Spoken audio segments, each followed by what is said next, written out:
Perusahaan ini nggak ada habis-habisnya. Ya, sebenarnya cerita ini sempat gue mention dan gue bahas di video gue yang sebelumnya secara singkat. Cuma karena ternyata situasinya lebih serius lagi dari apa yang dipikirkan oleh kita, gue bakal bahas kasus ini secara lengkap dari awal sampai kondisinya sekarang. Dimulai dari Anycolor yang merilis sebuah dokumen yang berisi ancaman kepada seorang artis dengan nama Anesama Daisuki. Dikarenakan mereka mendengar dari pihak ketiga bahwa Anesama membocorkan informasi rahasia dari perusahaan. Pihak ketiga yang memberitahu Anycolor adalah CEO dari Unicred.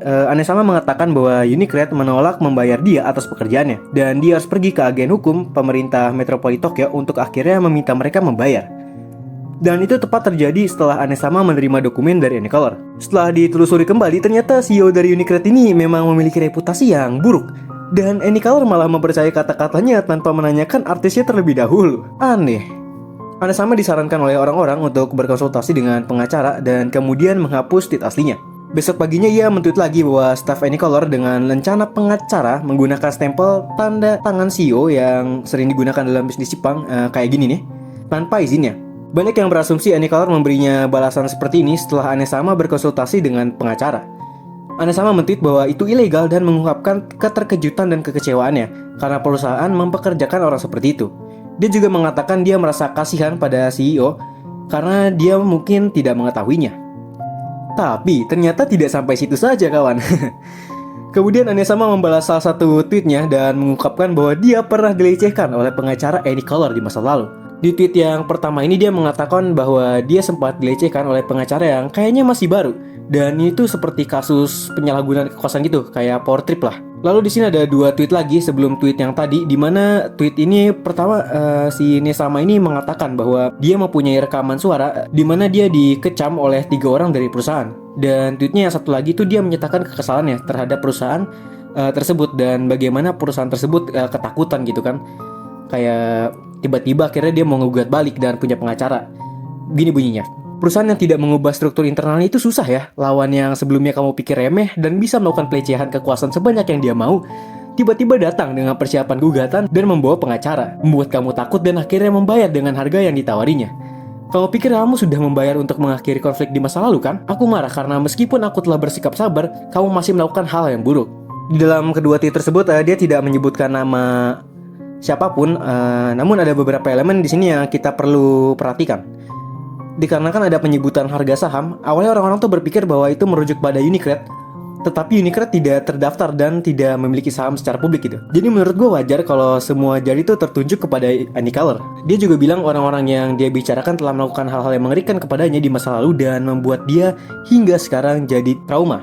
Jadi ini bukan kejadian sekali saja. Sebenarnya gue heran loh, kalau kalian lihat-lihat ya, masalah pertama itu Anesama sama Unicred. Tapi Anycolor ini benar-benar berhasil membuat diri mereka terlibat dengan sendirinya gitu.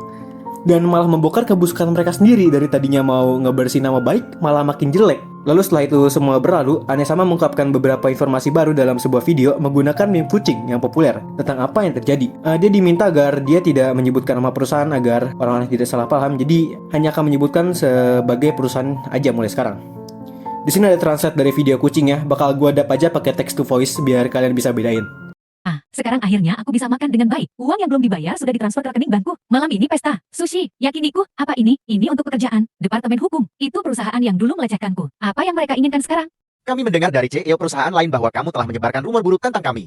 Kami akan menggugatmu. Apakah kamu setuju dengan itu? Di mana buktinya? Seperti yang kukatakan, CEO dari. Apakah kamu punya rekaman? Tidak. Apa maksudmu? Kamu menggunakan stempel tanda tangan CEO dan dia tidak muncul? Aku membuatnya, jadi CEO tidak tahu. Itu pemalsuan dokumen. Bukankah kamu memerlukan kartu pengacaramu? Aku masih memiliki rekaman pelecehan, di mana 3 pria berteriak padaku atas nama pertemuan yang disebut-sebut, tapi aku tidak punya uang untuk menggugat, dan terlalu sibuk untuk itu. Aku baru saja mendapatkan uang yang belum dibayar, dan kenapa aku harus menghadapi semua ini?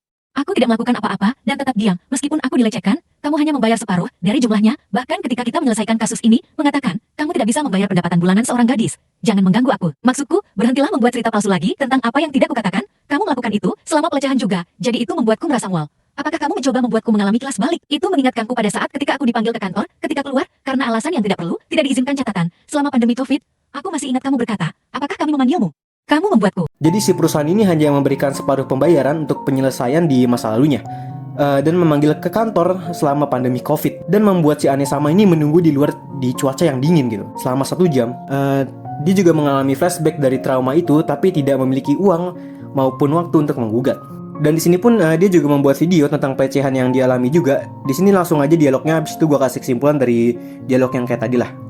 Kita akan ada rapat. Aku punya jadwal. Ini akan berlangsung 30 menit hingga 1 jam ini pekerjaan. Jadi kamu harus ikut. Baiklah, jika itu singkat, maka aku tidak bisa hadir lama-lama. Pikirkan betapa tidak bergunanya kamu. Pikirkan betapa tidak kompetennya kamu. Tulis dan bacakan dengan keras. Ini belum selesai sampai kami menyetujuinya. Ini bisnis. Jangan berpikir kamu bisa mendapatkan lebih banyak dari kami. Kamu hanyalah seorang gadis yang bekerja freelance. Kamu pikir kamu adalah sesuatu. Kamu orang yang tidak sesuai. Ini adalah pendidikan. Ini adalah konsensus dari perusahaan. Aku dipanggil ke rapat, di mana aku dibentak sebagian besar rapat. Tentu saja, rapat melebihi waktu yang ditentukan. Ketika aku menunjukkan pelecehan, Departemen Hukum menyangkalnya, dan aku dipaksa untuk menghadiri rapat yang membuatku merasa gila. Psikiater, kamu menderita PTSD dan gangguan penyesuaian. Aku akan memberikan resep dan diagnosis. Istirahatlah sebanyak mungkin sekarang. Aku terbaring di tempat tidur dan tidak bisa bekerja. Aku bekerja freelance, jadi pendapatanku turun drastis. Tapi rapat-rapat yang disebut-sebut terus berlanjut. Rekan-rekan kerjaku mengabaikanku karena perintah dari atasan. Aku dibentak oleh atasan dan semua rekan kerjaku mengabaikanku. Aku diusir dari Slack dan Discord. Aku dipaksa merendahkan diriku setiap hari. Ketika aku menjadi gila dalam keadaan panik, aku menghubungi serikat buruh. Halo, serikat. Aku dilecehkan lol. Aku ingin mengajukan gugatan karena pendapatan bulananku terus menurun. Aku tidak peduli lagi lol. Hai, Departemen Hukum mengatakan begitu. Lakukan ini. Gugatan. Serikat buruh. Jangan berpikir kamu sudah tahu segalanya dengan pengetahuan internet. Gadis lol. Tentu, jika kamu ingin melakukannya, lakukan saja lol. Kami bersih haha. Serikat buruh. Kami mendengar dari Nona Shirakawa. Tidak, Bang. Kamu memaksa dia datang ke kantor selama pengumuman darurat pandemi COVID, membuatnya datang dengan seorang pengacara, dan membuatnya pergi tanpa diskusi. Beberapa pria memarahi seorang wanita muda dalam posisi yang lebih lama setiap hari. Ini adalah pelecehan lengkap. Memanfaatkan posisi kekuasaanmu, Nona Shirakawa ingin pergi ke pengadilan. Penyelesaian dan hanya setengah dari jumlah penyelesaian. Aku saat dilecehkan juga diintai oleh pendengar saat yang sama dan diperlakukan seperti alat oleh pencipta lain dan ketika ditolak mendapat ancaman kematian dan mendapat luka di perutku. Wah, serikat aku tinggal di rumah sakit sekarang. Mereka ingin memotong uang penyelesaian menjadi separuh. Aku tidak peduli lagi. Aku akan menerima semua syarat. Aku tidak ingin terlibat lagi. Aku hanya tidak ingin dibentak lagi. Aku yang terus bekerja tanpa melewati batas waktu bahkan di rumah sakit dan telah menjadi mesin kerja yang paling kuat. Aku sudah keluar dari rumah sakit sekarang dan akan bekerja keras. Untuk tanda tanya. Sekarang perusahaan lain tidak membayar untuk pekerjaanku. Kesimpulannya adalah, ya, Anesama dipaksa untuk menghadiri rapat setiap harinya oleh perusahaan, di mana dia dibentak, diabuse secara verbal, disuruh menuliskan kekurangannya dan membacakannya dengan keras. What the hell? Lalu atasannya memerintahkan semua rekan kerjanya untuk mengabaikan dia dan mengusirnya dari Slack dan Discord. Ketika dia menunjukkan pelecehan, mereka mengabaikannya dan mentertawakannya. Dia mengalami PTSD dan gangguan penyesuaian dengan diagnosis dan pergi ke serikat buruh. Lalu perusahaan itu pada akhirnya harus membuat penyelesaian tapi meminta untuk membayar hanya separuh dari jumlahnya gitu. Jadi si Anesama yang sedang mengalami banyak hal yang ya kita ngerti lah ya, banyak hal yang benar-benar overwhelming buat dia.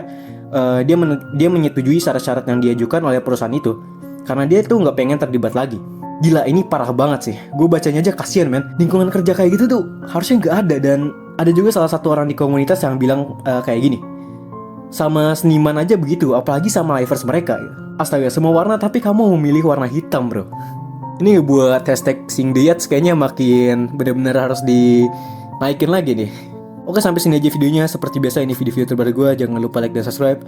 Bye. Anjir lah coy, parah banget sumpah. Kasihan cuk.